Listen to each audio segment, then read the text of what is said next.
Oh, sorry. Hello and good evening. As most of you know, I'm Jonathan Massey. I am newly elevated to the title of Dean here at CCA, California College of the Arts, where I work,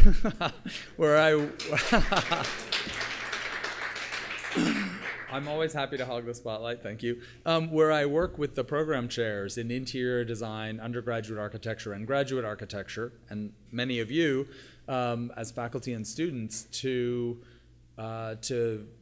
sustain the vibrant design culture and intellectual life that characterizes CCA's architecture division.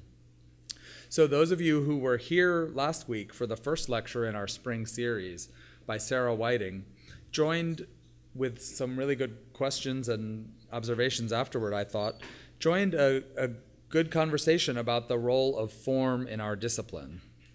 Through an argument about theory and some examples from practice, Whiting argued that architecture can best engage society, economics, and culture through formal operations based in its disciplinary autonomy.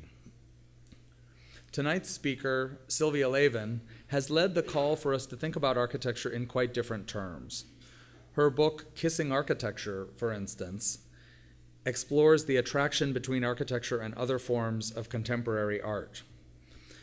Putting perception, experience, and subjectivity at the center of her thinking about our field, Lavin shows how practices of surface elaboration, color, and multimedia installation give buildings a capacity to act on us and engage us through sensation and affect, through techniques that buildings share with the work that comes out of other art and design practices. This work, like much of Lavin's writing, focuses on contemporary architecture. She even made a point of this in titling one of her books, Flash in the Pan, which points us toward the new, the now, and the ephemeral. At the same time, her distinctive insight into contemporary architecture draws on a lot of historical research. One of Lavin's most significant works, Form Follows Libido, examines Richard Neutra and his architecture through the lens of psychoanalytic theory. And we can trace some of these research interests back to her first book on the 18th and 19th century theorist Quatremère de Quincy. And so she spans this very broad historical spectrum and some pretty copious intellectual territory in this range of work. And it was the context of the research on Quatremère that I first got to know Sylvia's work and her way of thinking through a course at UCLA on French architecture of the Enlightenment. Sylvia was at the time a brand new junior faculty member, but as you probably know, she went on to reshape UCLA's architecture department during a brilliant term as chair, and she has since headed the school's PhD program while continuing to shape architectural thinking globally. There is much else to say about Sylvia and her work, but that's probably enough to get started with. So please join me in welcoming Sylvia Lavin to welcoming UCLA's Sylvia Lavin to CCA.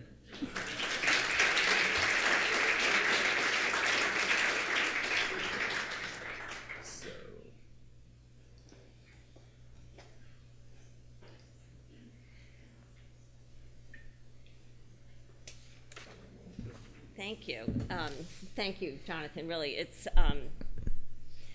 nice to have you back here. I'd like to formally thank this institution for bringing Jonathan back where he belongs, here on the West Coast, and been definitely feeling in the last couple of years that a sort of intellectual void, I would say, that existed on the West Coast back in those early 90s. I think, has been filled up with more and more people doing more and more different kinds of work. And I think Jonathan coming here has really gotten me thinking about how to form more kinds of conversation about architecture. So I'm really glad to be here and to try to think about how we're going to do that moving forward.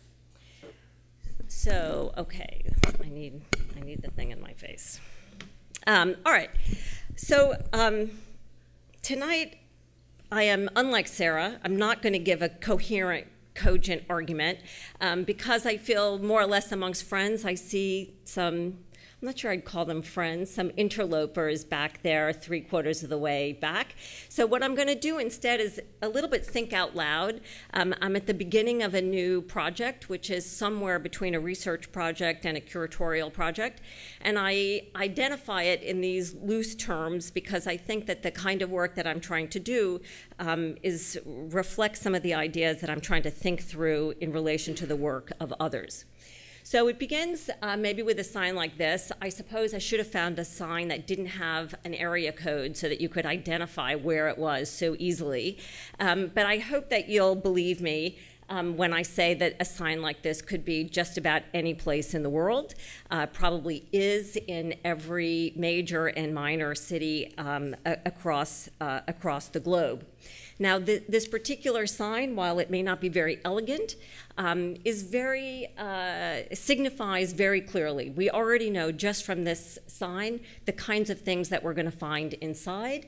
This happens to be a fairly high-end one, but we know what creative space looks like. It has the qualities a bit of a loft. It has the qualities of an open floor office plan. It has domestic accoutrements, lounge chairs, bicycles, and so forth. So it has certain kinds of features, and I would actually, let me just keep going. So if this is not just a real space in offices around the world, but it's also a very active internet presence with something like this, where business, culture, and place meet. So in this kind of space, you don't have business plans anymore, but you have, as you see on the top, you have manifestos. The manifestos are ideologies. We believe that, and if I had enough time, I would take you to all of the different things that these people seem to believe. They're also pretty clever and have done reading and probably went to architecture school because this all comes in the mouth of Rem Koolhaas. So I would suggest that today Rem was wrong when he said that everything was becoming junk space. In fact, everything is becoming creative space. And unlike junk space, which is under-designed and under-effective and under-considered, you might think of creative space as exactly the opposite. It's over-designed, over-saturated with emotional implications, and holds out all kinds of promises, not just that it contained creativity, but that it produced creativity in you.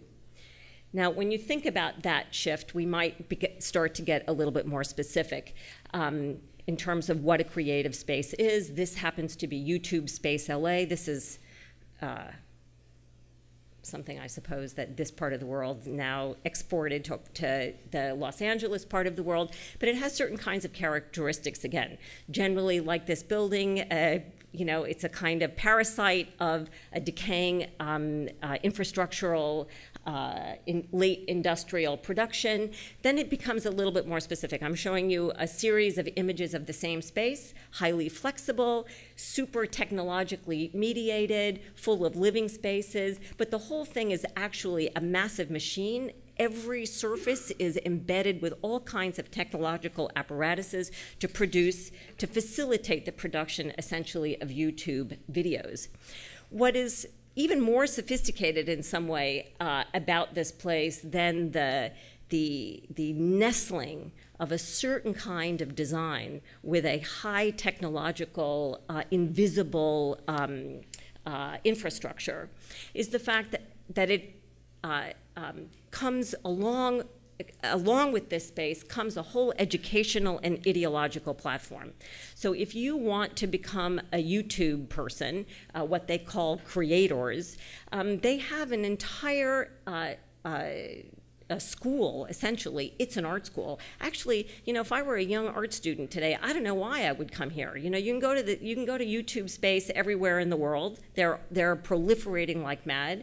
They give you access and training to all kinds of equipment, and they essentially promise you that every ounce of your creativity will be mined by this machine in order to produce essentially the best you that you can be. Now, just before we think of this as the pernicious realm just of industry and post-Fordist economics, let's also just remind ourselves that this kind of everybody is creative mentality is not just in the realm of industry, but also in museums and contemporary art practice. So I don't know if you can see at the bottom, this was an exhibition at the Design Museum in Zurich in the early 2000s called Be Creative. So the mandate now is to come and not be attentive. That used to be the mandate of museums. Come and be attentive to works of art. Now it's come and be creative. And you can see that what's in it is not traditional works of art, but workstations and desks. It's a little bit like a kind of bizarrely designed Starbucks, if you will, now in a museum. Yeah. All right, so let's just get, okay, so we have creative spaces in every derelict downtown in every city in the world. We have YouTube spaces that are proliferating, producing this massive promise of a new means of mining creativity in all kinds of people. This space is not just a physical infrastructure, but is threading through every internet platform that you can imagine. And one of the most sort of extraordinary place where all of this form of work and leisure and so forth comes together is in Second Home. So Second Home is a very Tony club in London. It's a club for creative people. And I don't know if you've seen the design for this place, but if I had a video that this up here, this silver thing is a conference table that comes up and down. So the whole thing is this crazy machine now producing, not videos in particular, actually doesn't produce anything really. It's just a space for creative people to get together with other creative people and to feel really creative and to tell each other that they're really creative and to make a lot of business deals about this fictitious creativity that apparently requires no skill, no talent, no product, nothing really in particular at all. And just in case you thought for just a minute that that whole creative universe is over there, like really very far from over here, if you then just keep going on their web pages, you'll see that over there really is already over here. So the difference between this Second Home and the home of architecture in the museum is really completely collapsed. So you can go here and you can, it too has its internet presence and Instagram feed where you can now see all of these creative people having lunch creatively, and I'm sure that the food is also very creatively presented. And of course, all of this is meant to make you feel really creative. All right, so if you're really a creative person, then you find your way to here, which is Iwan Ban, somebody who I would consider to be the eyes of architecture on our field. I find him to be extremely symptomatic. And if you look at his Instagram feed, which I would encourage you all to do, I think looking at his Instagram feed is a little bit like fantasizing that you're Walter Benjamin looking at the arcades for the first time. There's a kind of dream of the future and an anxiety about the past that is all here. So let's think about Iwan Ban's creative space on Instagram for a moment and see, oh yeah, okay, that's the connection. So can you imagine taking this picture and putting it on Instagram about yourself? I just find it really super mind-boggling.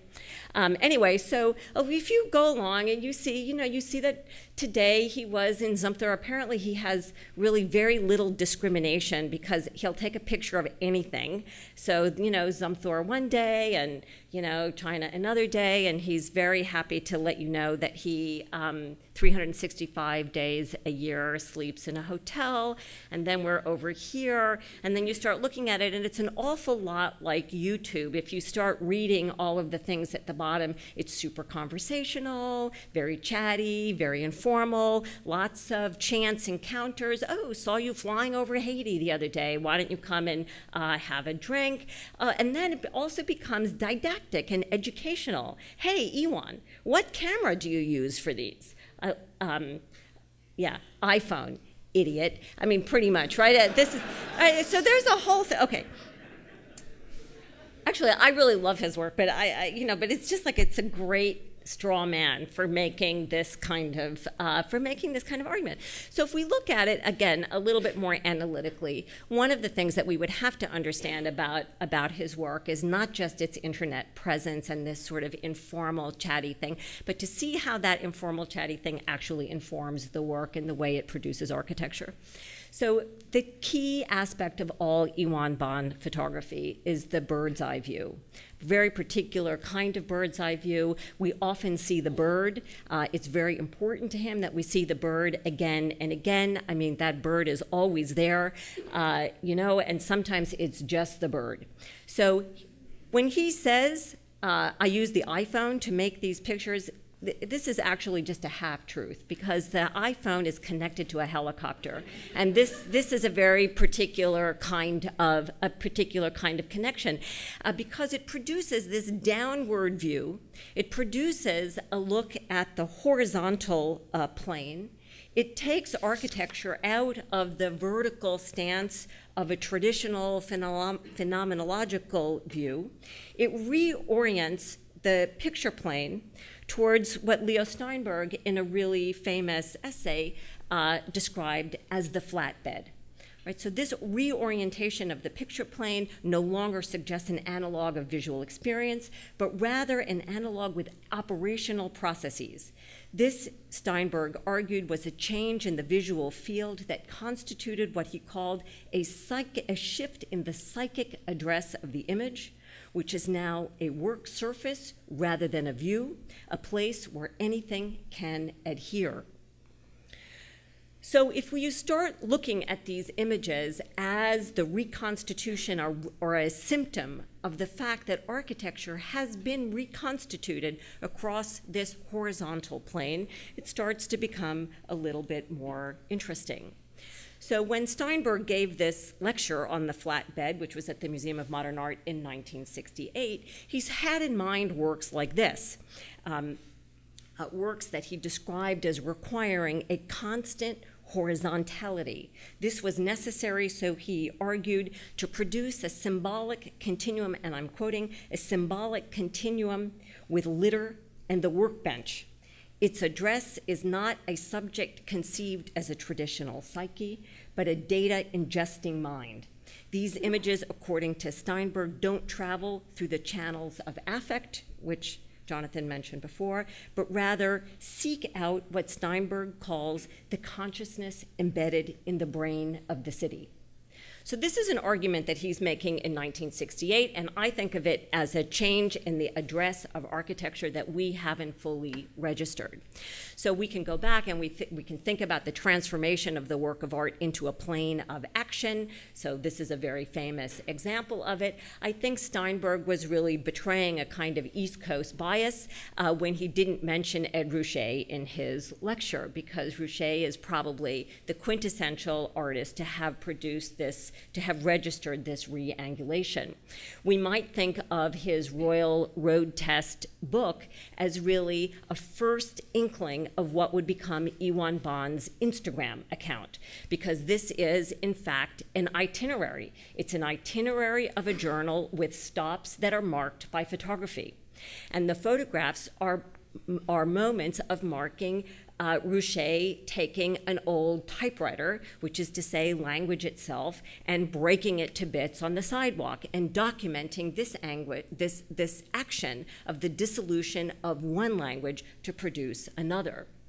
And so when you start thinking about the angulation of these images, you get very quickly to Ed Ruscha looking down at the ground and transforming this view and its psychic address.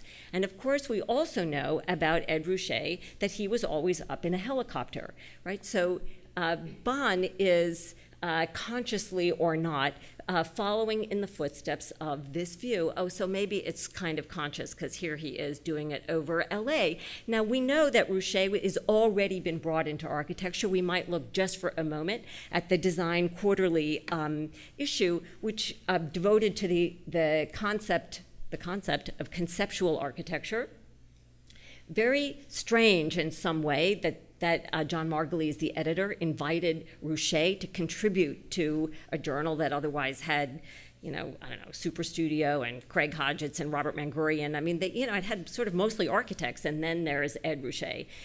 Now, if you look at the title, it's already kind of funny, 5 1965 girlfriends. So this is not 5 girlfriends in 1965. This is 5 1965 girlfriends. Like, I don't know, you might drive a Mustang and you would call that Mustang a 1965 Mustang, right? You don't usually call people 1965 people.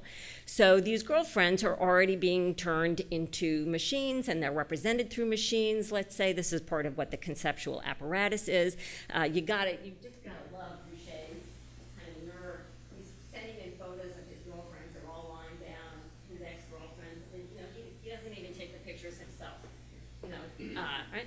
So we are going along, and then you would maybe start flipping through the rest of this journal, and you would see that Eisenman's notes on conceptual architecture is kind of just next door. We might begin already to see this as a kind of symptom of this new plane of action that you don't read in a normal way, that doesn't address itself to the viewer in a normal way. Now, this now has become a very well-known page. We sort of know the blankness of this. I'm going to tell you something about the end of this page later. Okay, so back to Iwan for a minute.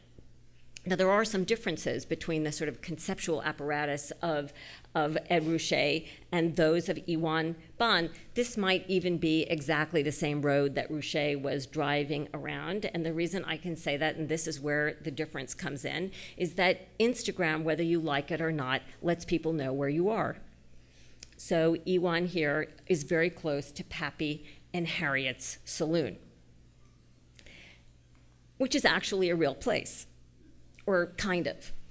Yeah, it's kind of a real place. I don't know whether it's a real place or not. So Pappy's Saloon is in Pioneer Town, which some of you have been to. Pioneer Town was a town in the middle of the desert, designed, built to be a movie set for all of the spaghetti westerns that were being made at a certain moment, and people liked to go visit it so much that it actually then became a real saloon. And going around, so Iwan is going around here and flying around in a helicopter. And if you look down from the helicopter, you look around and you will find all kinds of things. And you will also find a piece of paper like this with a legal description. So the Instagram says Harriet and Pappy Saloon. Here we see, if you were really to follow this along, you would see that this is right very close by. So the first person who was flying around Harriet Saloon was actually Ed Rouchet. And he was flying around there and decided that he wanted to buy a piece of property that was not on the grid, so it has no particular address. It had to be identified through this legal description. And there a house, in fact, was built, a house for which no photograph has ever been published, although one thing about it was published, again, kind of, sort of.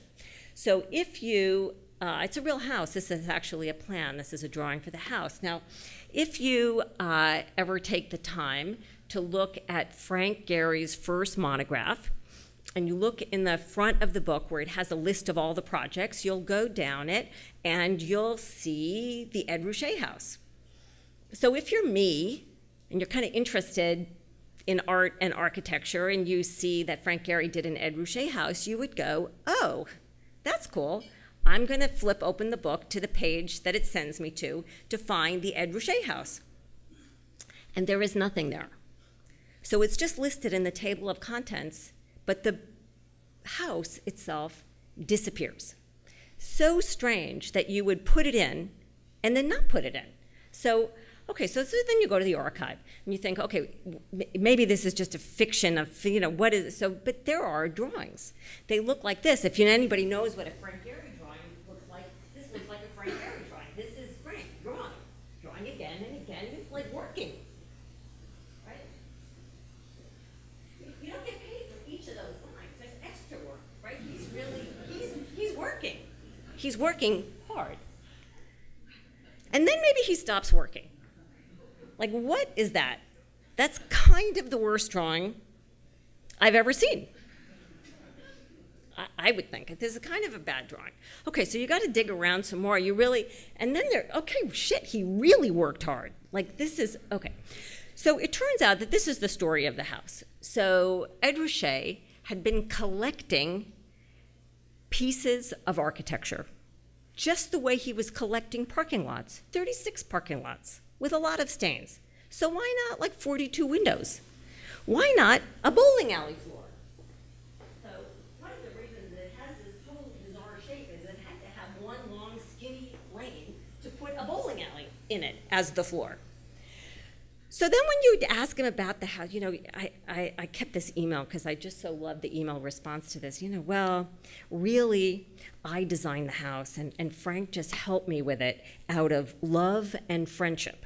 That's a direct quote, out of love. Okay, that means that Gary wasn't paid for his work. That's essentially what it means. Gary wasn't paid for his work, and he wanted to take a claim for it, so he put it in the front. But what was he claiming here? Like, what actually is the nature of the work that was being done?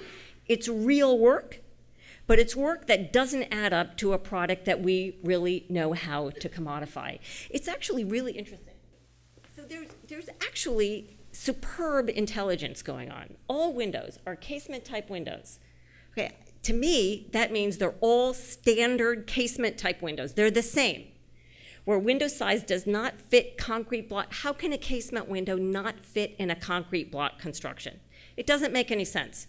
So then, of course, we understand that the casement windows are found objects, that they're decayed, they're sort of Smithsonianly turned into ruins, and of course, every window, therefore, is irregular and has to be jimmied into the logic of the construction of the concrete block.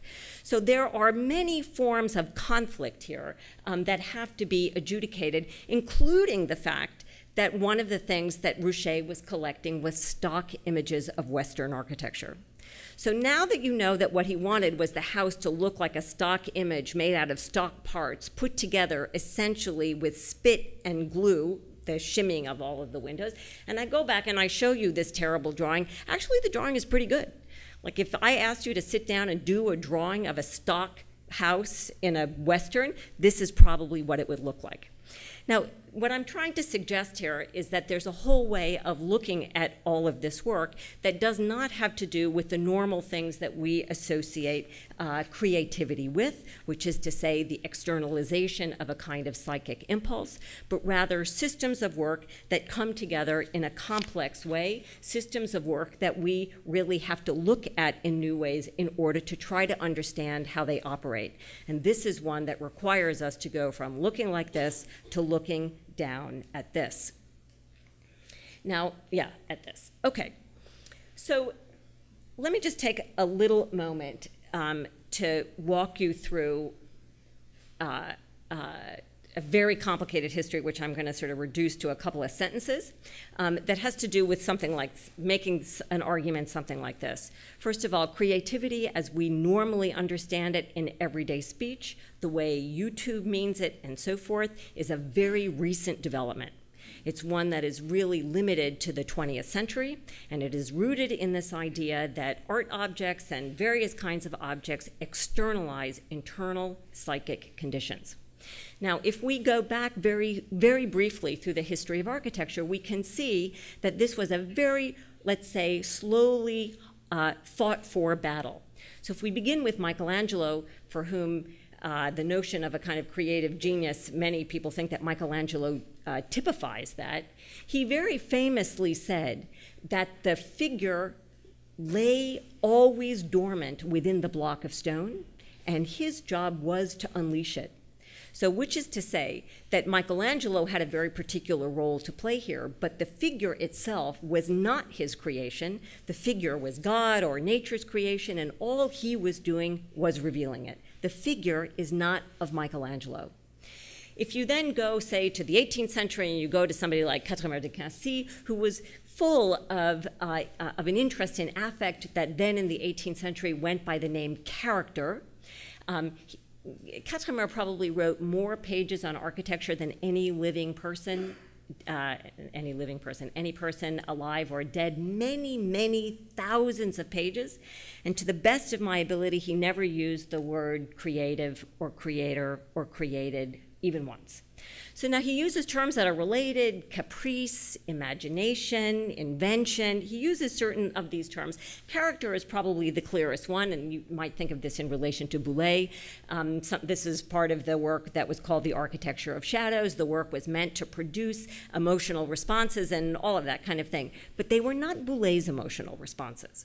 This is the key point. Characters were stock affects, power, fear, etc., that existed out in the world. Boulez's job was to translate them into architecture, but it had absolutely nothing to do with his own psychic condition. You know, I don't want to belabor the point. We could go through the beginnings of Romanticism with the work of Le Brousse, where you begin to slowly start seeing these things getting externalized. But probably the most clear examples are when you get to the turn of the century and into the early 20th century, particularly with somebody like Finsterlin, for example, who you see on your left. So here, this is in the context of German Expressionism. We've been through the problem of empathy, and we have arrived at a moment in which objects are now understood to be the physical manifestation, the externalization, the alienation, if you will, of the psychic condition of the artist.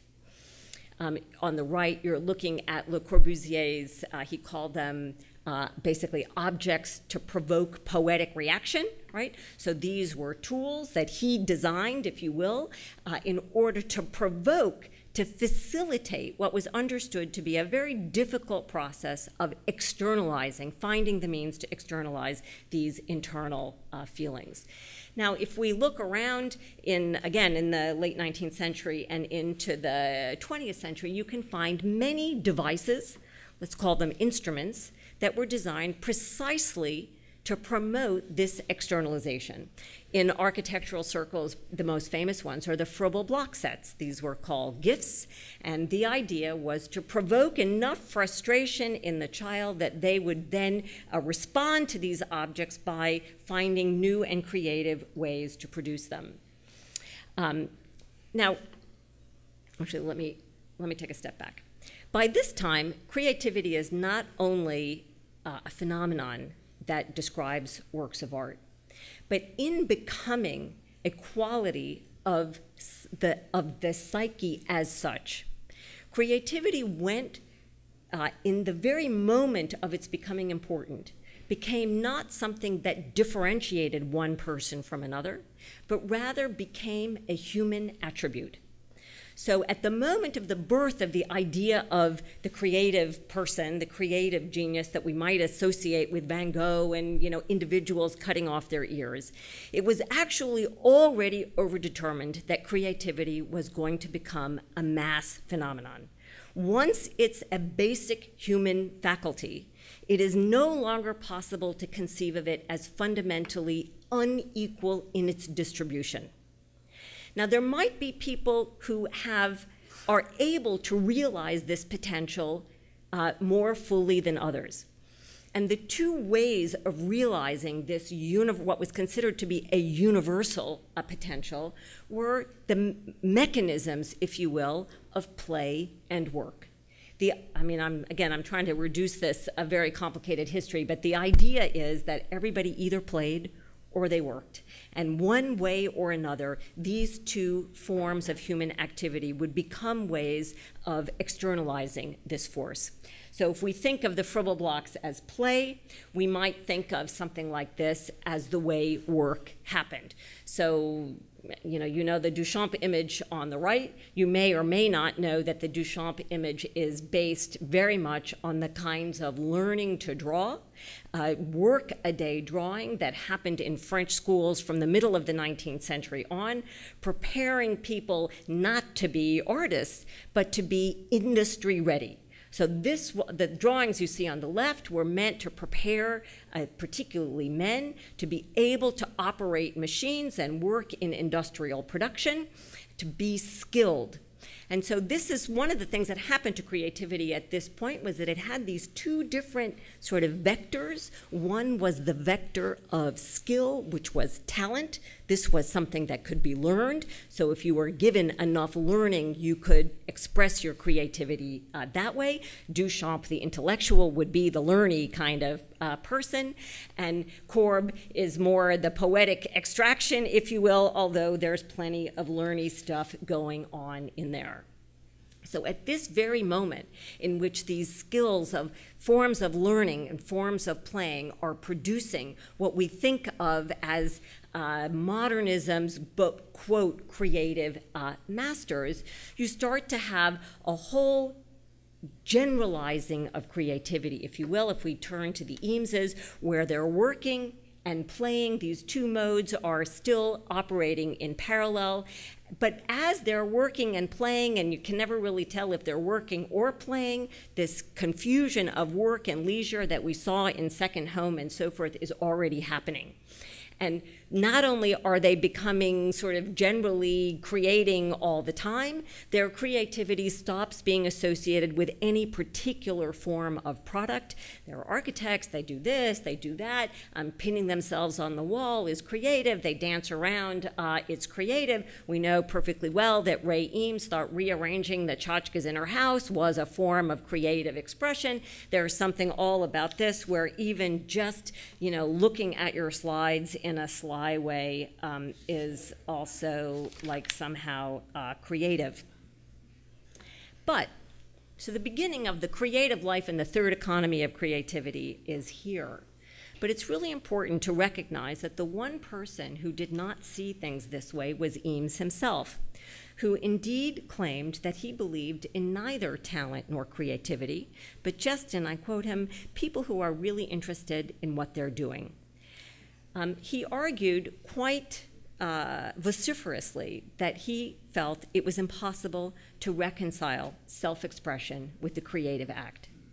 So around 1950s, right at the moment when creativity is becoming mass creativity and there is mass self-expression all over the place, this is exactly the moment in which artists and architects are actually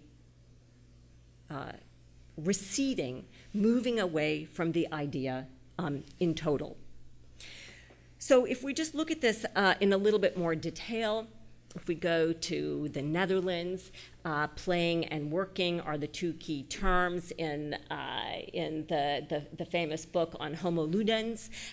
Aldo van Eyck was really interested, of course, in play.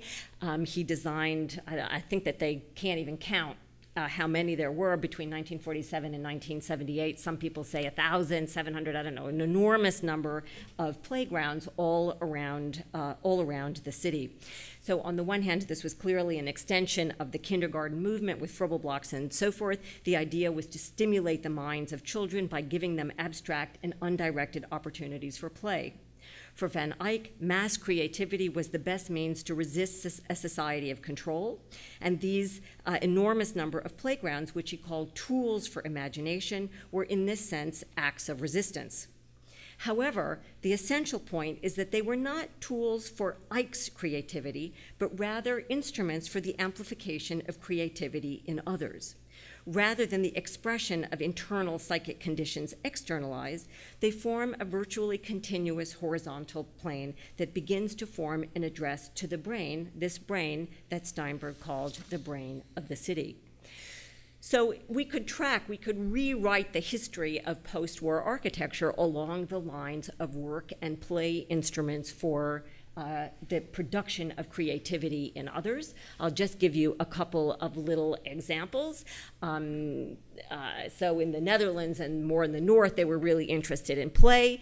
In the south, where they were poor after the war, they actually were still really interested in work. So this is the one building in Italy that Paolo Soleri built, and it's a factory. It's a very particular kind of factory. It's a factory for ceramics. which was one of the few local industries in southern Italy. For those of you who remember the great, Salieri was born and educated in Torino. For those of you who remember Torino and factories, you remember the Fiat factory, the big cycling, the famous Turin Fiat factory that Le Corbusier goes to the top and runs around in his car. So this is very clearly modeled on that, but it's inverted and it's transformed in some very significant ways. So when I say it's inverted, it's because the spectacle of production is not at the top. That's where Corb drove around, but it's at the bottom. The building is located next to a sharp hill. All of the materials came in on the top, and as you move down this spiral, pottery and products would start to emerge.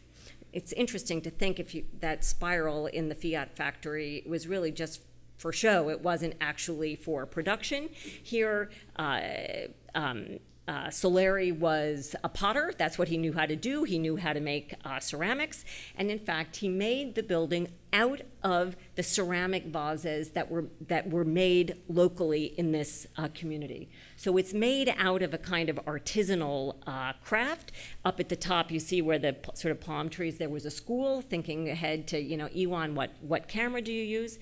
Here you see the structure of the wall. This is the bottoms of these clay ceramic pots made for actually a pretty ingenious sort of environmental lightweight structure, because all of these, this is on the inside. You're looking at the open part of the bottle because they're full of air, they're very lightweight, they provide insulation and so forth.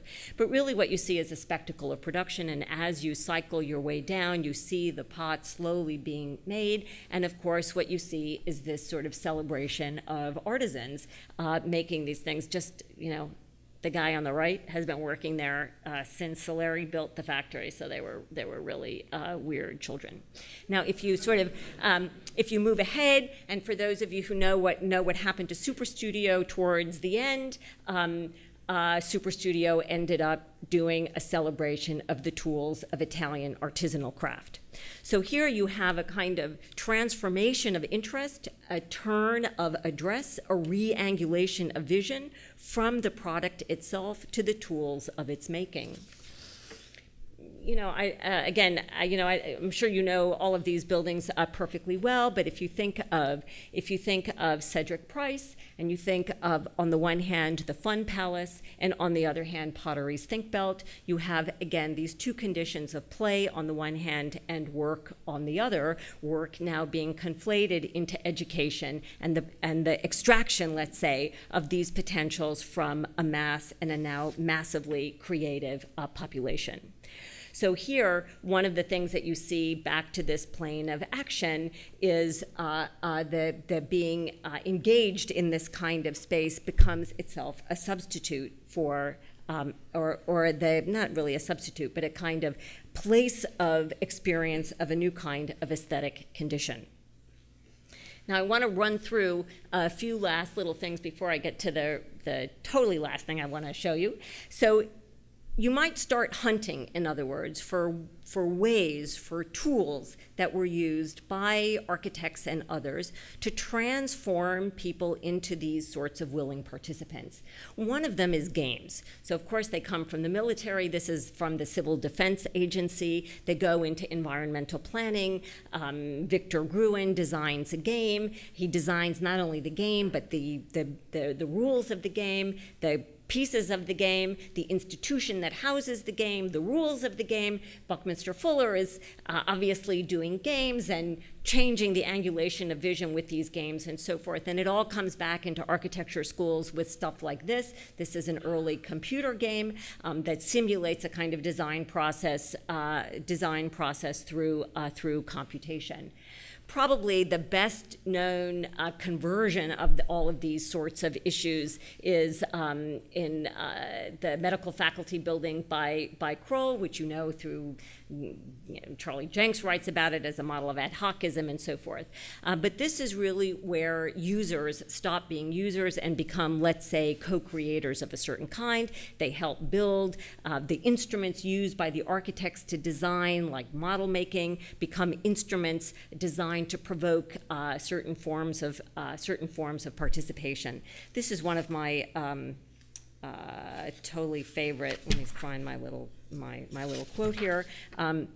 This is a set of statues on the right made out of brick, and Kroll says about the construction of all of this, there was a solid Flemish mason around the site who went around in very short shorts. I therefore knew he had artistic potential. Be careful of what you wear to school. So I made a model out of wood that represented a man and a woman, but with just enough too little form that it would not be possible for it to be copied exactly. He did everything himself. It's such a strange conversion of making this model that is enough to provoke the guy into making a thing that he thinks that he did himself. Right? So these instruments are very clever for producing this kind of transformation of the creative expression of the architect into the idea that the participants are producing a kind of independent creativity. There are lots of examples of this. I mean, it really is a completely different view of the history of architecture. If we go to Erskine's Biker Estate, for example, another place that's famous for its ad hocism and its informal design qualities. So let's think about how this transformed what we might call the creative space of Erskine. So it was very controversial, tearing it down, how to make everybody happy. So one of the things that he did was live on the site and worked on the site and had a school in the site and kids come and draw, come and draw. Okay, so then, and he makes everybody feel good by having all of these interviews. Come and tell us what you think and tell us what you want, and look at this. Said we'd think about it. Mrs. Warm came by. She was upset. We gave her some sherry. So-and-so came by to collect the key, and he left a very happy man. So it's a very these interviews, they're really strange, and they keep proliferating. If you start looking for interviews, you find them in all kinds of weird places. So House Rooker is doing one of its avant-garde things in New York. It sets up all of these inflatables. It's capturing people as they're going to the Museum of Arts and Crafts, and then they are interviewing people, trying to get them to essentially put the discursive spin on the project. One of the key sort of places where all of this comes together is in Action Office, a set of office furniture that you probably know as the beginnings of the office cubicle.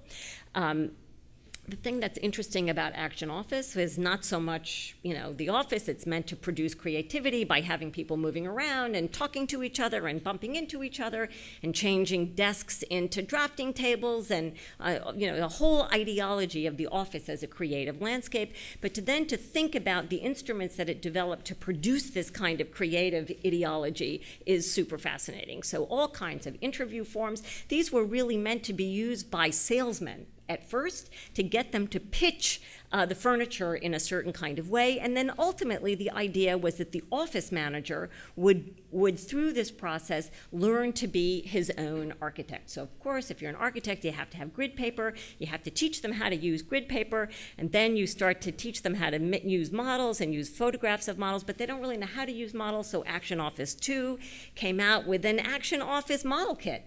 So if you didn't know how to model, the model parts would all come, massive box, all the little bits and pieces. You can put it all together yourself and learn about it. And then now this is the life of an office manager, right? So now he's model making and photographing the models and so forth and becoming a kind of creative type. I'm sort of obsessed with these drawing templates. That was another thing that they used to sort of bypass the fact that nobody had been trained and could now just be taught to do this. Jonathan, what time is it?